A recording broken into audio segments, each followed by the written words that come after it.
Buenos días, iglesia amada en el Señor. Qué hermosas verdades, por favor, que estábamos cantando. Y pensar que Dios es aún más grande de lo que cantamos y entendemos. Así que bueno, vamos a abrir su palabra ahora en 1 Tesalonicenses, capítulo 5. 1 Tesalonicenses, capítulo 5, versículo 14. Repito la cita, 1 Tesalonicenses 5, 14. Quizás un título que le podemos dar a este párrafo sencillito y directo a su enseñanza puede ser algo así, como ministrándonos unos a otros. Ministrándonos unos a otros. O sirviéndonos por amor los unos a los otros, porque el énfasis es notable en ese aspecto. Leo la palabra de Dios. 1 Tesalonicenses 5:14.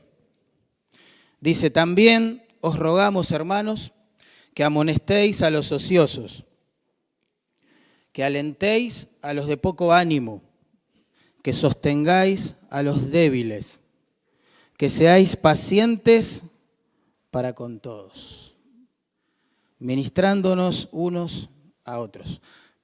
Saben, he notado que una de las señales que indican decadencia espiritual en una iglesia es cuando los miembros no se interesan unos por otros. Cuando solo uno adquiere esa mentalidad de espectador, va a un edificio, canta con la gente, escucha un sermón, vuelve a su casa y eso es toda su vida cristiana. Cuando esa tendencia empieza a crecer en una congregación, esa es una mala señal, muy mala señal. Señal de que no estamos progresando en nuestra santificación, sino que estamos estancados. Porque la voluntad de Dios para nuestra vida, la tuya y la mía, como miembros de una iglesia local, es que nos ministremos unos a otros, es muy claro. Saben, en el Nuevo Testamento aparece más de 50 veces el mandamiento recíproco de unos hacia otros, en sus diferentes formas. Recordemos algunos. Tenemos el deber de saludarnos unos a otros.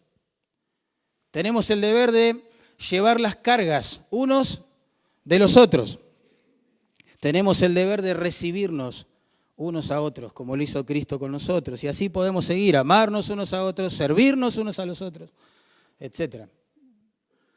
Por eso cuando eso no pasa en una congregación, es una muy, muy mala señal.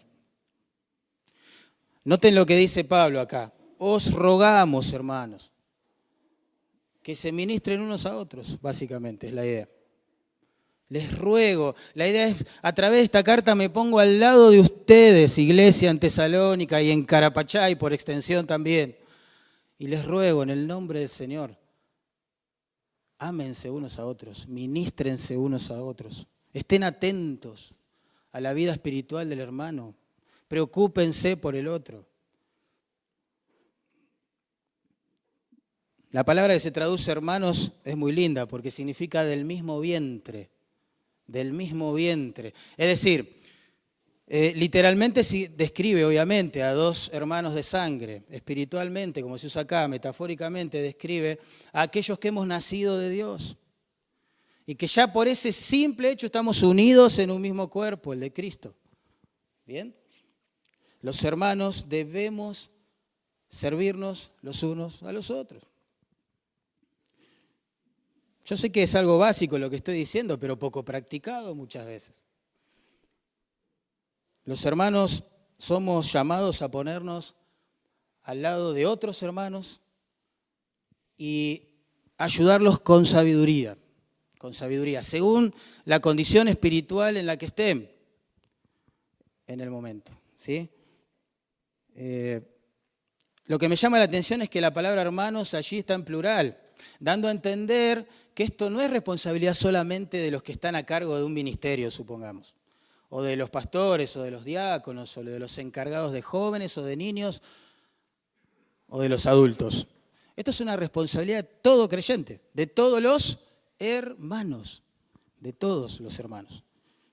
Los verdaderos hermanos no podemos permanecer pasivos ante la conducta pecaminosa de otro hermano. No podemos asumir esa idea mundana de que, bueno, me importa. Sí, nos tiene que importar. Los verdaderos hermanos no podemos permanecer pasivos tampoco ante el dolor, las pruebas fuertes que tienen que enfrentar los hermanos. Lo que pasa es que uno se tiene que preguntar, ¿cómo puedo yo ayudar a mis hermanos? Con sabiduría, de manera que el Señor sea honrado y la vida de ellos edificada. Bueno, acá hay que tener dos cosas en cuenta. Fíjense, por un lado, hay que hacer un diagnóstico preciso. Bien, si se trata de un hermano que está desordenado en su vida, un hermano que está desanimado, un hermano que está debilitado o simplemente se trata de un hermano que es diferente a mí. Bien. Luego que tenemos el diagnóstico, tenemos que hacer un tratamiento. Aplicar el tratamiento, mejor dicho, correcto. A veces habrá que alentar, a veces habrá que amonestar, a veces habrá que sostener, pero siempre habrá que tener paciencia. Así que vamos a orar y vamos a pedirle al Señor que podamos ser conscientes de que ya tenemos un ministerio en la iglesia, que tiene una carga de responsabilidad tremenda y por la cual vamos a rendir cuentas a Dios, como por cualquier otro de sus mandamientos que tenemos en su palabra. Oramos. Señor, por favor, te rogamos que tu Espíritu Santo, que está santificando a su iglesia, que está lavando con el agua pura de su palabra cada día, pueda mostrarnos este deber que tenemos delante de ti y para tu gloria de servir a los hermanos. Todos nosotros, todos los que hemos sido rescatados por gracia de la condenación, todos los que hemos sido bañados en misericordia, tenemos que mostrar gracia y tenemos que mostrar misericordia a los hermanos. Por eso te ruego que uses tu palabra hoy, Señor, y que despiertes nuestros corazones si es que no estamos viviendo de esta forma. Te lo rogamos en el nombre de Jesús. Amén. Amén. Bueno, en primer lugar, entonces, debemos amonestar a los desordenados. Noten, versículo 14, la primera parte. Dice claramente el texto, os rogamos, hermanos, que amonestéis a los ociosos. La palabra allí que se traduce ocioso significa realmente y literalmente sin orden. Sin orden. Se usaba en el ambiente militar, por ejemplo, para describir un soldado que salía todo el tiempo de la línea. Bien, se diría hoy un insubordinado, ¿no? Francisco Lacueva lo define así. Se trata de personas que perturban el buen orden de la iglesia. Personas que perturban la buena marcha, el buen orden, la armonía de la iglesia. Los ociosos mencionados acá son esos hermanos que tienen un problema en su corazón que todavía no han resuelto, entonces viven oponiéndose a las cosas que Dios está mostrándole a la iglesia. Y están como siempre a contramano, en un paso distinto al resto de los soldados. ¿Sí? Marchan contra los proyectos quizás que Dios mostró en la iglesia, las actividades, las formas de hacer iglesia, etc. ¿No? Vamos a ilustrarlo. Quizás las personas que nos presiden dicen, bueno, es hora de fundar iglesias. El hermano desordenado dice, no estoy de acuerdo. Es hora de atender nuestras propias vidas y crecer y madurar y quizás después haya que fundar iglesia. Entonces los líderes, escuchando a estos hermanos, dicen, bueno, es verdad, vamos a vivir para atender nuestras necesidades espirituales y madurar. Entonces, ¿qué va a decir el ocioso? El ocioso va a decir, no, egoístas, hay que fundar iglesias, ¿no? O sea, siempre a contramano, siempre en desorden, siempre marchando en contra de lo que Dios muestra. Y es horrible vivir así, ¿no? El tema es que si los hermanos desordenados no son amonestados, pronto se van a transformar en hermanos amargados. Y un hermano amargado pronto va a cumplir la función de la levadura en la masa.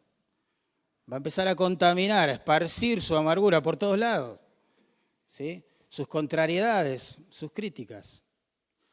Y eso es peligroso. Entonces, ¿qué tenemos que hacer los hermanos cuando notamos que hay alguien desordenado, que hay alguien que marcha a contramano, digamos, ¿sí? Bueno, el texto dice con claridad allí, no hay que apañarlo,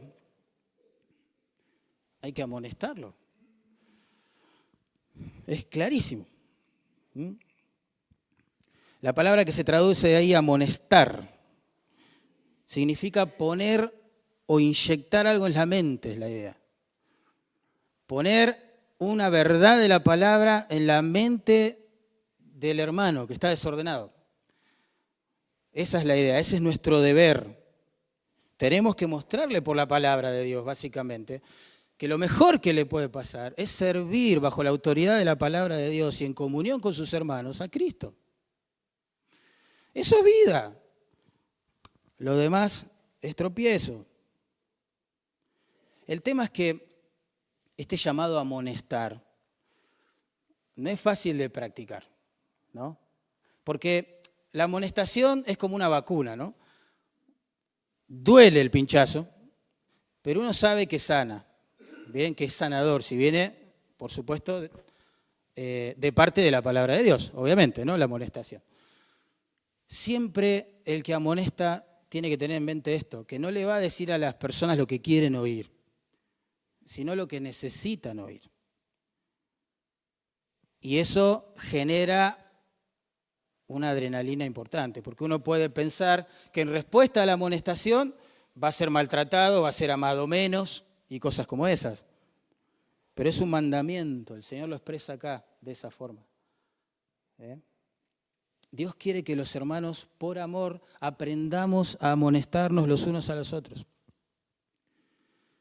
Tenemos que hacerlo, es una necesidad. Yo necesito ser amonestado y ustedes necesitan ser amonestados de vez en cuando. ¿No es así? Nadie hace todo bien ni sabe todas las cosas. Necesitamos amonestarnos. Y uno dice, bueno, pero eso lo tienen que hacer los líderes de la iglesia. Sí, es verdad. Pero también todos los hermanos. Colosenses capítulo 3, verso 16, dice esto. La palabra de Cristo mora en abundancia en vosotros, enseñándoos y exhortándoos. Acá está la misma palabra que se traduce a amonestar en Tesalonicenses. Unos a otros, en toda sabiduría. Exhortándoos unos a otros en toda sabiduría. Es responsabilidad de todos los creyentes. Unos para con otros. Unos para con otros. Es más, la idea ahí del texto es que esto debería ser un estilo de vida que caracterice nuestras reuniones. Pero para amonestarnos unos a otros, antes tenemos que, en plena comunión con el Señor, ser humildes y abrir el corazón para eso, ¿no? A veces nos amonestarán, a veces seremos amonestados, pero en un ambiente donde solo se busca la gloria de Dios, va a ser bienvenido esto. Pero en una lucha de egos y de poder, esto es lo peor que nos puede pasar, ¿sí? Pero en la iglesia del Señor necesitamos amonestarnos unos a otros. Uno dice, ¿por qué voy a correr el riesgo de decirle a la gente lo que no quiere oír? Mejor no me meto, ¿no? Bueno, miren lo que dice Proverbios 27:6. Fieles son las heridas del que ama e importunos los besos del que aborrece.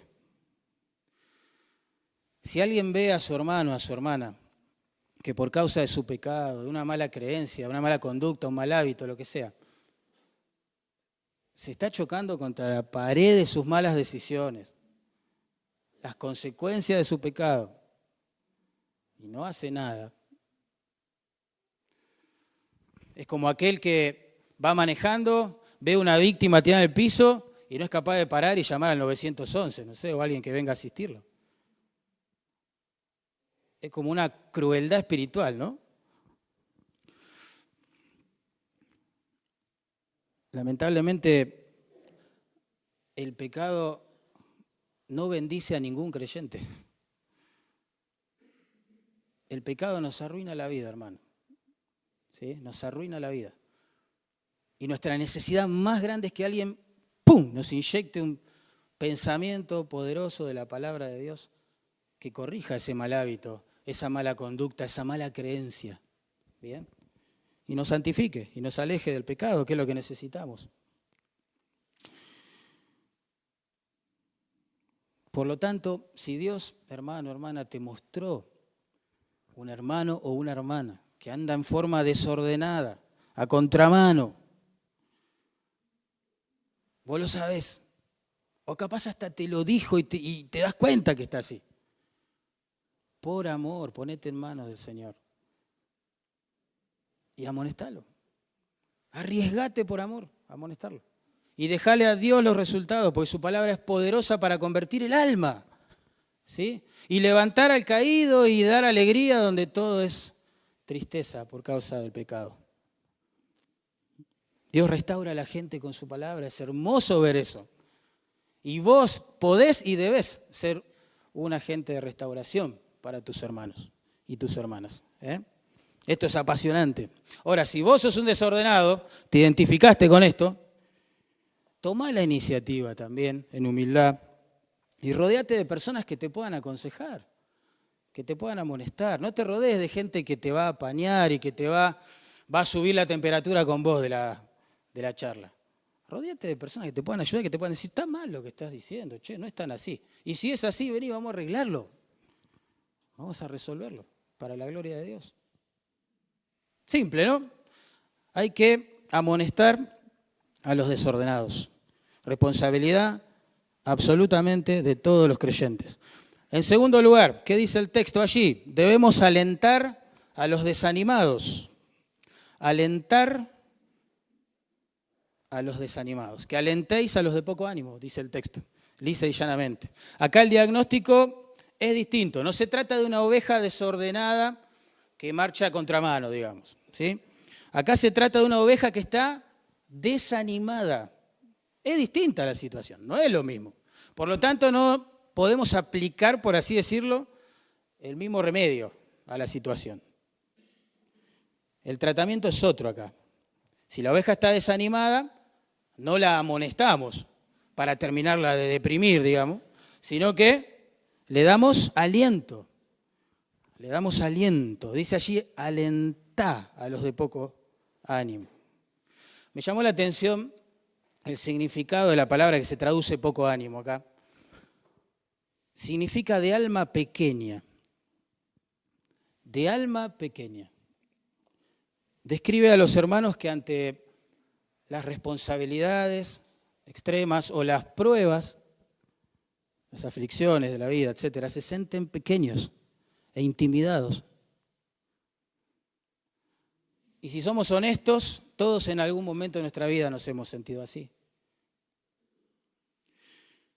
Hermanos que quizás les faltan fuerzas para enfrentar los dilemas que en su soberanía Dios trajo a su vida. Y acá, si pensamos en el trasfondo de la carta a los tesalonicenses, nos vamos a dar cuenta que es probable que había un montón de ovejas desalentadas en la congregación, porque, por ejemplo, en capítulo 1, verso 6, se nos muestra que la iglesia estaba creciendo, es verdad, en santificación, etcétera, pero en medio de una gran persecución. Dice allí la palabra de Dios, y vosotros vinisteis a ser imitadores de nosotros y del Señor, recibiendo la palabra en medio de gran tribulación, pero con gozo del Espíritu Santo. Pero la tribulación estaba presente. ¿Y a quién le gusta sufrir gran tribulación? La gran tribulación tiene ese poder de desanimar al siervo de Dios, claro que sí. Aparte eran perseguidos, ellos atribulados, afligidos por causa de Cristo, de parte de seres que amaban. Y eso quizás potencia el dolor. ¿Sí? Potencia el dolor. Miren lo que dice allí la palabra de Dios. Vosotros, hermanos, vinisteis a ser imitadores de las iglesias de Dios en Cristo Jesús que están en Judea, pues habéis padecido de los de vuestra propia nación. Los propios vecinos, quizás, al ver que los cristianos, al convertirse a Cristo, dejaban sus ídolos culturalmente aceptados, comenzaban a perseguirlos, a tratarlos mal, a burlarse en el mejor de los casos, a echarlos de sus empleos y cosas como esas, en el peor. Y encima nos enteramos por capítulo 4, versículo 13, que estaban sufriendo la muerte de seres queridos. Algunos piensan que en esta persecución, otros que no importa. Lo cierto es que muchos hermanos sufrían la pérdida de seres amados y no tenían en claro lo que Dios reveló respecto de la esperanza de la vida después de la muerte. Fíjense, eso traía un desánimo tremendo a sus vidas. Por eso Pablo les dice, no quiero, hermanos, que ignoréis acerca de los que duermen o mueren, para que no os entristezcáis como los otros que no tienen esperanza. Todo esto, metido en la coctelera de la vida, daba como resultado hermanos salvos por Cristo, pero desanimados, con un alma que se sentía pequeñita para enfrentar todos los retos que le rodeaban. Es así, los creyentes nos desanimamos. Nos desanimamos. ¿Te desanimaste alguna vez? Si alguna vez te desanimaste, levanta tu mano, por favor. ¿Estás desanimado ahora? No levantes la mano, pero digo, ¿estás desanimado ahora? Hay cosas que te desaniman, te desalientan, te hacen ver la situación más grande de lo que podés enfrentar. Bueno, a este tipo de ovejas es que se refiere este mandato. Si vos, hermano o hermana, porque Dios así lo planeó, te encontrás con una oveja en estas condiciones, tenés una responsabilidad. ¿Qué dice el texto? Alentalo. Alentalo. No le des con un caño. No termines de hundirlo, de pisotearlo. Vos tendrías que estar siempre gozoso en el Señor. Es verdad, pero antes tiene que enfrentar lo que lo está afligiendo. Y eso lleva a un proceso. Las personas somos distintas. Hay gente que por temperamento natural, dado por el Señor, enfrentan las aflicciones de una forma, sacan fuerza, qué sé yo. Y hay otros que se desalientan rápidamente, a veces como primera reacción ante las malas noticias o el dolor propio de un mundo caído, ¿no? Y ahí tenemos que ser sensibles, no como los legalistas, ¿no? Que enseguida andan con el martillo y juzgando a las personas, golpeando el estrado. Un hermano desanimado es un llamado al ministerio del aliento. En el otro caso, el hermano desordenado es un llamado al ministerio también de la amonestación. Ahora es un llamado al aliento, al aliento. ¿Qué dice el texto ahí? Alentalo. La palabra que se traduce alentar ahí significa hablar al lado de. Es súper gráfica, da la idea que el hermano está desalentado y está sentado aquí. Este mandato me lleva a sentarme al lado de él y comenzar a ministrarlo. Esa es la idea. Me acerco para alentarlo. Me acerco para ayudarle. Una oveja del Señor, tu hermano en la fe, que se reúne también en tu iglesia local, es un llamado al ministerio. Es asombroso ver esto de esta forma. No existen cristianos sin ministerio en la Biblia, ¿sabían eso? Vieron que a veces nos desanimamos porque decimos, no tengo ministerio. ¿Cómo? No existe eso en la Biblia. Cada hermano en su diferente etapa de progreso, de santificación, etc., es un llamado al ministerio. Para vos, para mí, nos debemos preocupar unos por otros. Nosotros no somos feligreses que pertenecemos a una misma religión y por ende nos vemos una vez por semana en una reunión dentro de un edificio y se acabó. La vida cristiana es mucho más que eso. Es compartir la vida con Cristo y los cristianos. Obvio, vos no vas a poder compartir la vida con todos los cristianos, pero sí con algunos. Y cada vez que Dios te muestre un ministerio, una necesidad espiritual en tu hermano, es un llamado a practicar el servicio para la gloria de Dios, servicio práctico, que requiere por amor estar atento y en un espíritu de oración, diciendo, Dios, por favor, mostrame ¿A quién puedo ayudar? ¿Alguna vez te preguntaste eso antes de levantarte el domingo? Como, viste que cuesta. Uno dice, bueno, hoy vamos al culto. Hoy es Santa Cena, no. Oh, menos mal. Bien, buenísimo. Podemos dormir una hora más, ¿no? Bien. ¿A qué hora empieza la palabra? Y mira, más o menos a las 11. Bueno, 11 menos 10 estamos ahí. No, eso no es una buena actitud. La actitud correcta para congregarse, ¿cuál es? Es preparar el corazón en casa, a solas con Dios, clamando para que Él rompa nuestro duro y egoísta corazón y nos lleve a ver las necesidades de los hermanos que van a venir a la iglesia. Entonces eso me transforma a vos y a mí, no en un espectador de lo que pasa acá adentro, sino en un siervo activo de Dios, que viene a ministrar para su gloria y para el bien de los demás. Cambia por completo la forma de ver nuestras reuniones. Cuando uno asume su ministerio, el ministerio que Dios directamente le entregó. Acá no hay estructuras eclesiásticas, es un llamado directo de Dios a cada uno de nosotros a ministrar. Una vez fuimos a visitar a un hermano que estaba padeciendo un cáncer bastante avanzado. Un hermano joven, bien jovencito, que se congrega en otra iglesia. Estaba con quimioterapia, bueno, ustedes saben. Le preguntamos, ¿cómo podemos ayudar? ¿Cómo podemos ayudarte? Y él solamente dijo, mantengan contacto conmigo, por favor. Esas fueron sus palabras. Mantengan contacto conmigo. Me hacen bien las visitas, saber que alguien está orando por mí, un mensaje de texto, algo. Que no estoy solo en esta habitación viendo cómo se deteriora mi salud, sino que mi Señor está acá y hay hermanos que me acompañan. Bueno, es así, ¿no? A veces hay que ser bien prácticos con la necesidad de las personas, bien prácticos. El tiempo presente acá del verbo alentar implica que esto también debería ser un estilo de vida. Acá deberíamos reunirnos para recibir aliento, amonestación cuando andamos desordenados, pero aliento cuando estamos desanimados también. Uno debería entrar al culto y si vino desanimado, salir animado. Porque alguien lo detectó y fue usado por Dios para eso. Pero si, insisto, si tenemos esa mentalidad que describí anteriormente, de espectador nada más, es muy difícil que esto pase. Muy difícil. Si a mí no me importa lo que le pasa al otro, no, es muy difícil. Muy difícil.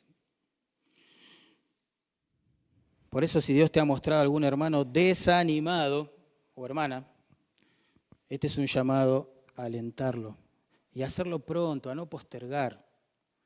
En la vida espiritual, mañana significa nunca muchas veces. Muchas veces. Mañana lo llamo, mañana le escribo, mañana paso.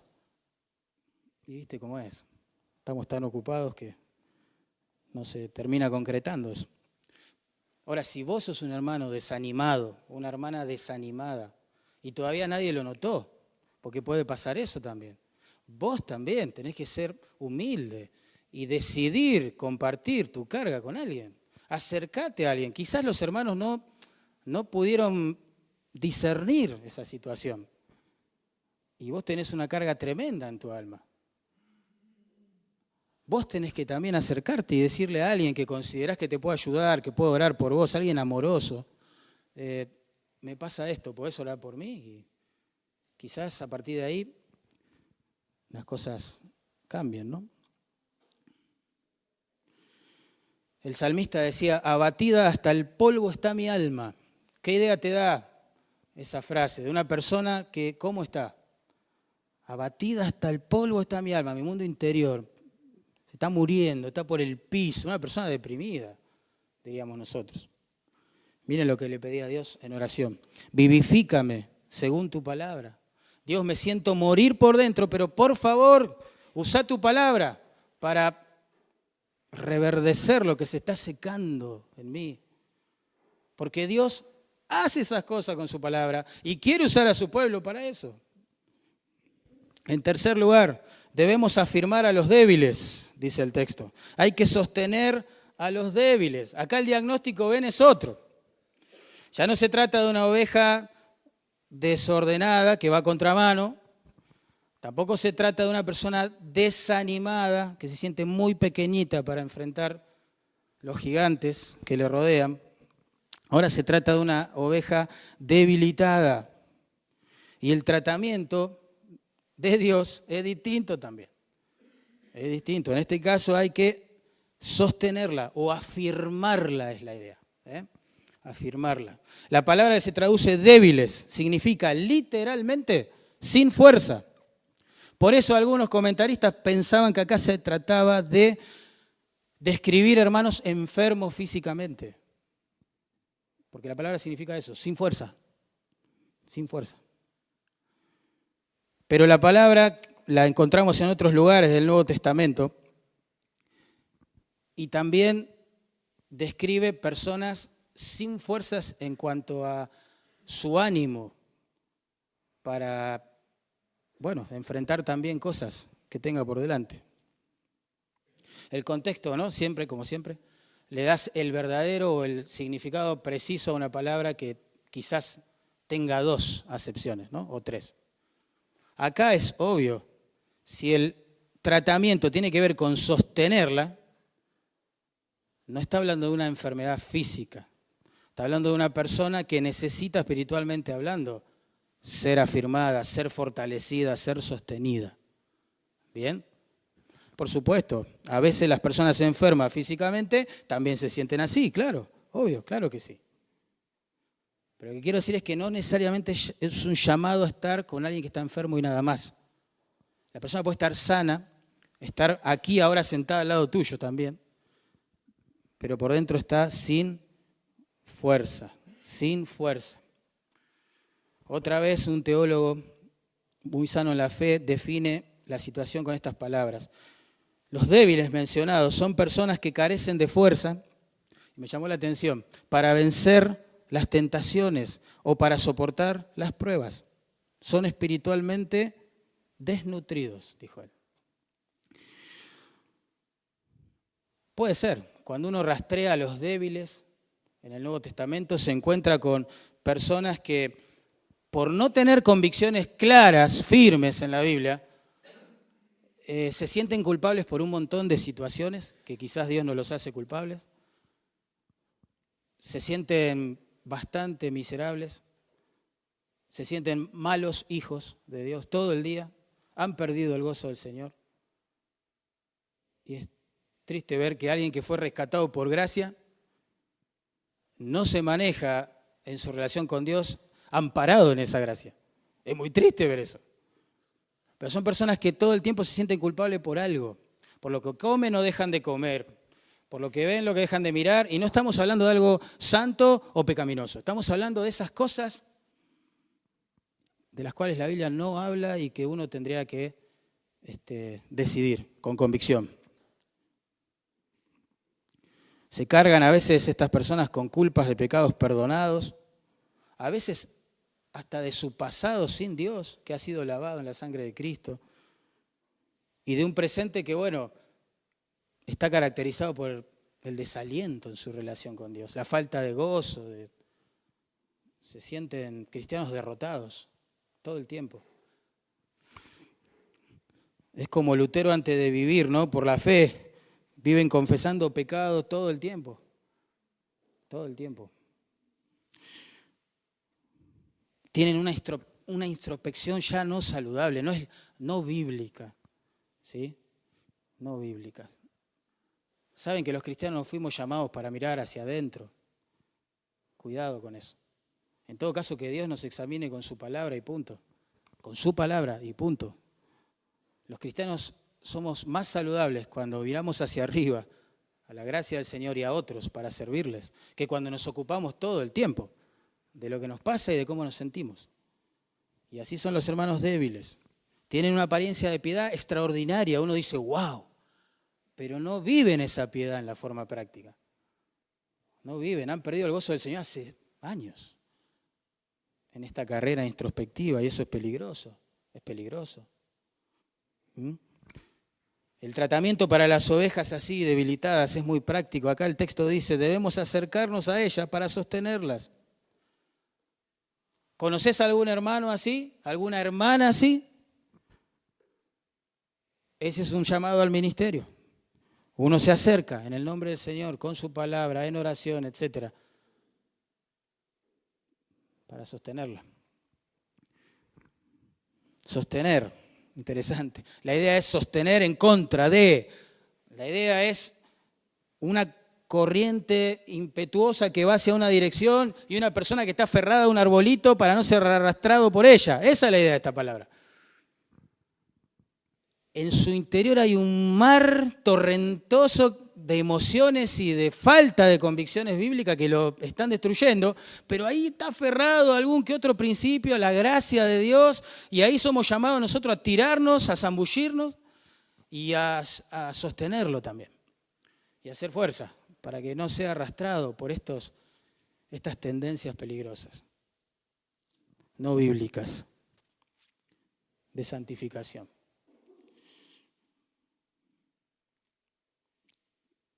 Tremendo, ¿no? Esto pasa en el plano físico, espiritual, físico, cuando hay un enfermo.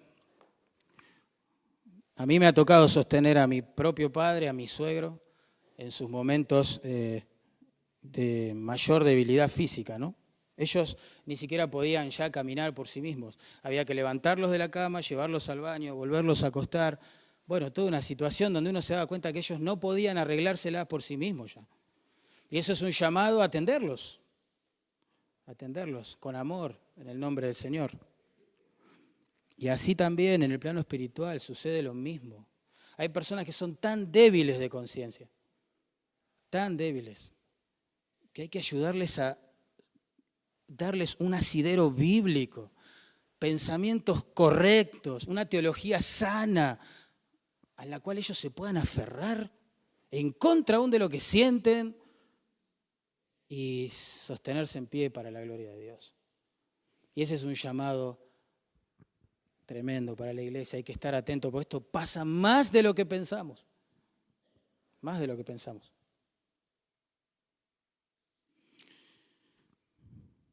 Si Dios te ha mostrado a algún hermano debilitado para sostener, para afirmar a alguna hermana, dale. Ponete en manos del Señor, es tu ministerio. Dios te lo mostró a vos, es tu ministerio. No sabes cómo hacerlo, pedí ayuda a alguien que te pueda ayudar para que vos después puedas ministrarlo. Pero acá hay que bajar la guardia y no podemos andar con sutilezas.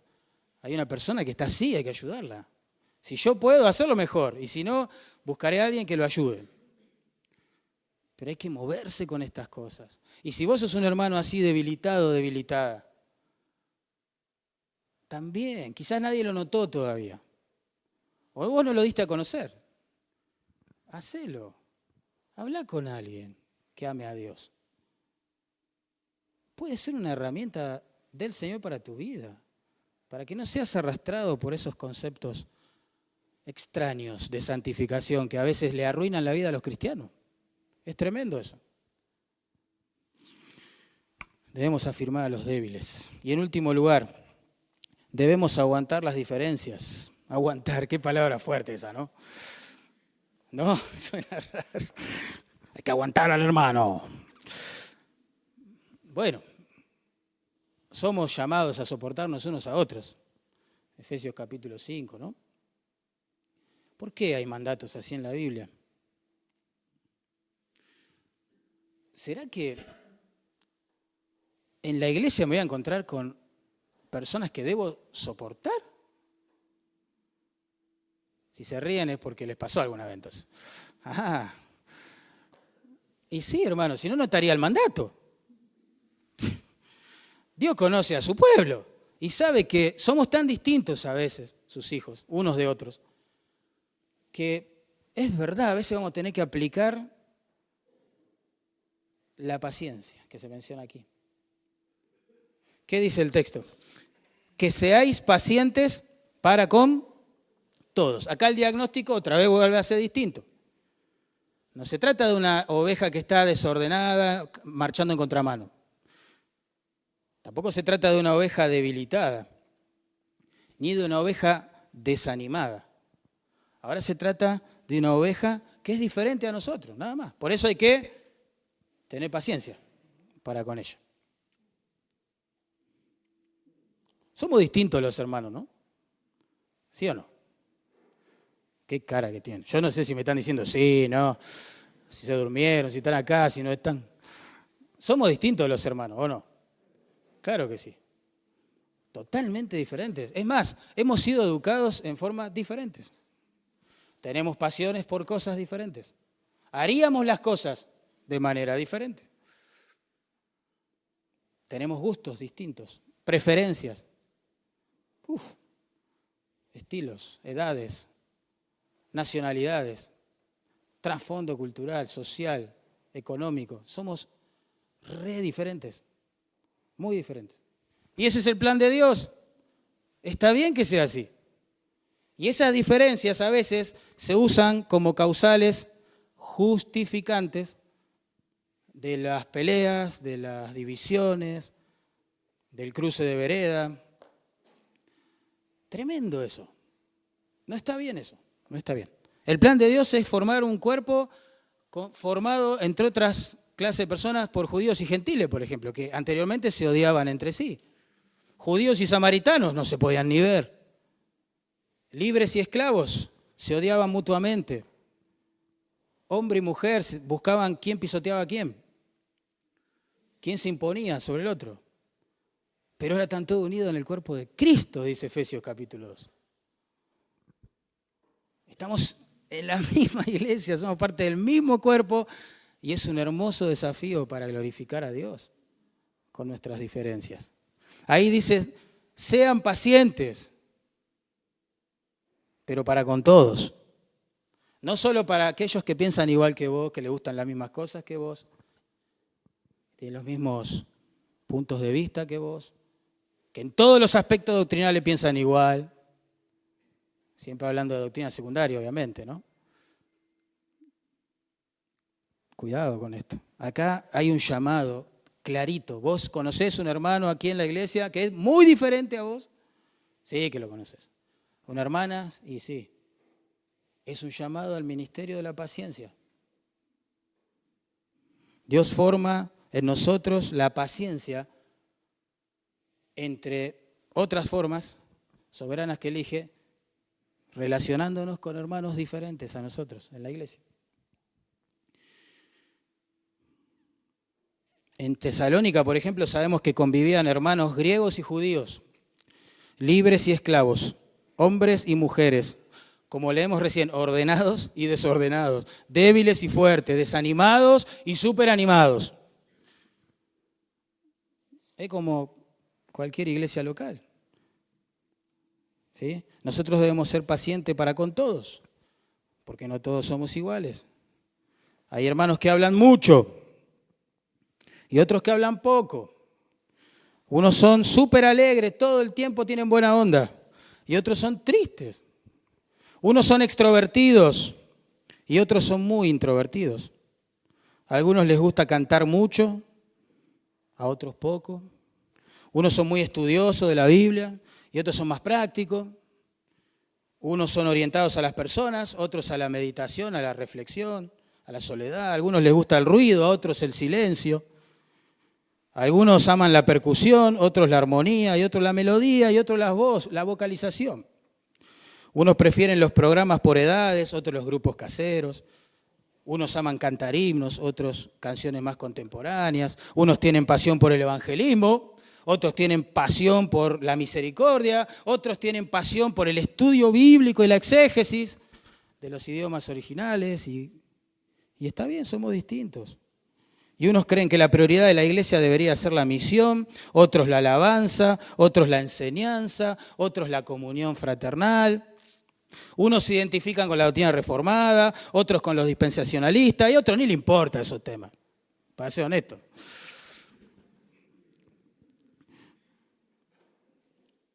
Somos distintos. Y podría seguir con una lista de diferencias que no son pecaminosas en sí. Se tornan pecaminosas cuando no tratamos esas diferencias en el amor de Cristo y con la paciencia, que es fruto del Espíritu Santo, que es fruto de la comunión íntima con el Señor, que no se fabrica, no nos es natural. Lo natural es mostrar amabilidad para los que son iguales a nosotros. Pero la paciencia acá está orientada a todos los hermanos, dice el texto. Hacia todos. Todos. Todo significa todos, ¿no? El fruto del Espíritu es amor, ¿se acuerdan? Gozo, paz y paciencia, la misma palabra que encontramos en Tesalonicenses 5:14. Uno dice, yo no puedo vivir así. No me sale amonestar al que está en contramano. Sí, lo vi, me di cuenta, lo escuché, pero no me sale. Tampoco me sale sostener al débil, no le tengo mucha paciencia. Y tampoco me sale alentar al desanimado, qué sé yo. Yo tengo mis propias cosas, estoy re desanimado también, es difícil. Cada uno tiene sus problemas. Y menos aún me pida que sea paciente con fulanito, fulanita, que es totalmente distinto a mí, que no es natural esto. Claro que no es natural. Es un llamado a ser espirituales. Como en el caso de la familia, que venimos meditando domingo tras domingo. Es un llamado a ser espirituales, personas llenas del Espíritu Santo, que en la comunión íntima con Cristo encuentran el poder de Dios para vivir así. Esto no nos sale por naturaleza, es espiritual. Es espiritual. La relación con los hermanos es un llamado a ser espirituales. Necesitamos profundizar nuestra relación con Dios para poder amarnos y tenernos paciencia unos con otros. Porque somos distintos, no neguemos esa realidad. Glorifiquemos a Dios, mejor dicho, con esa realidad.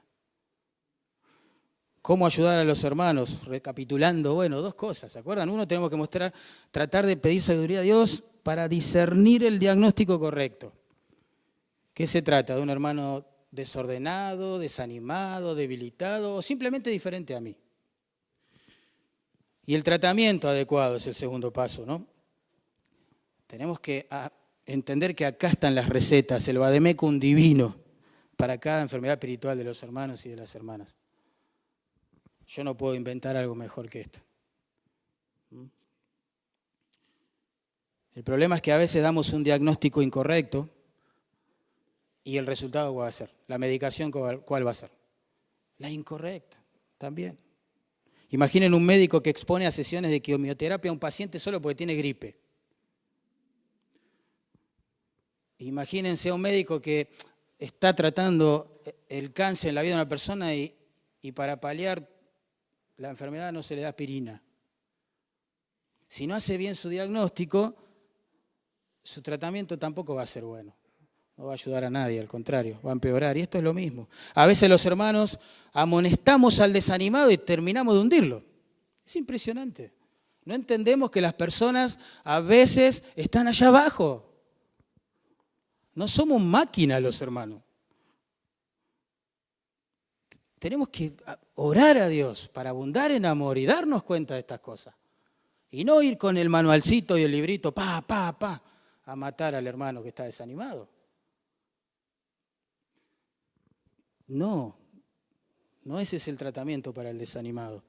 A veces alentamos al desordenado también. Y le somos de tropiezo para que siga viviendo en su desorden. Y es más, a veces nos sumamos a su desorden. Sí, tenés razón, está todo mal. Todos los hermanos son malos, hipócritas. La iglesia habría que prenderla a fuego a toda y listo. Nos vamos a la Nueva Jerusalén. No es así. No es así. Tampoco es así. Tenemos que acompañar a aquellas cosas que tienen razón y corregir las que no tienen razón a través de la amonestación. Y llamarlo a tener misericordia de los hermanos y sus fallas como la que Dios tuvo para con nosotros, ¿no? Somos necesitados de misericordia todos los días y hay que extenderla también. A veces debilitamos con nuestra impaciencia al débil. Pero es la tercera vez que me venía a preguntar lo mismo. Ya te dije lo que dice la Biblia. Bueno, pero estás tratando con una persona que está circunstancialmente en debilidad y que le cuesta superar algunas cosas. Hermano, vivimos muchos años sin Dios. Ahora el proceso de santificación es gradual, progresivo, paciencia. No son todos Jaime Evans en la iglesia. ¿No es así? Paciencia, paciencia, paciencia. Bueno, a veces al diferente ni hablar, ¿no? Directamente lo evitamos o en nombre de nuestras convicciones teológicas lo defenestramos o lo menospreciamos. Guarda con eso. Cuando uno se sube a la plataforma del orgullo teológico, guarda con eso. Cuidado. Peligro de pecar contra Dios. Aplicación final, ya termino. Me parece que versículos como estos son un llamado a cambiar nuestra manera de pensar respecto de nuestras reuniones, ¿no? Si yo entiendo bien este texto, yo no puedo venir a la iglesia y pensar a la vez que no tengo nada para hacer, ¿no? Está claro. Yo tengo muchas cosas para hacer y vos también. Y está buenísimo entenderlo. Buenísimo. Porque si no, en una iglesia los domingos solo trabajarían o harían alguna actividad para Dios, algún servicio, aquellos que tocaron hoy los instrumentos como lo hicieron, de manera tan linda, o el predicador, o el que preside, o el sonidista. No, todos tenemos un ministerio para hacer. Y esto cada vez que nos reunimos, en la iglesia, en casas, con los jóvenes, con los niños, con los adultos, con las mujeres, etc. Pero para vivir así, uno tiene que tener el sentir de Cristo, de poner al otro en primer lugar y de negarse a sí mismo y ese reclamo de ser siempre atendido y amado y etc. Y amar y atender y servir al otro. Así vivió Jesús, aunque era Dios. Toma la forma de un siervo, se pone por debajo de todos para morir, ofreciendo su vida como un sacrificio perfecto a Dios por nuestros horrendos pecados. Siendo el Dios de la gloria, no estimó como cosa que aferrarse esa verdad. Se despoja a sí mismo, toma forma de siervo, se hace obediente al Padre hasta la muerte. Y muerte de cruz. ¿Pero qué hizo Dios? Lo resucitó y lo exaltó hasta lo sumo. Le dio un nombre que es sobre todo nombre, para que en el nombre de Jesús algún día toda rodilla se doble y confiese que Él es el Señor. Claro que sí. No terminó en la cruz la cosa, ¿no? Gloria a Dios por Jesucristo. Él es nuestro modelo. Por Él somos salvos y por Él vamos a ser santos.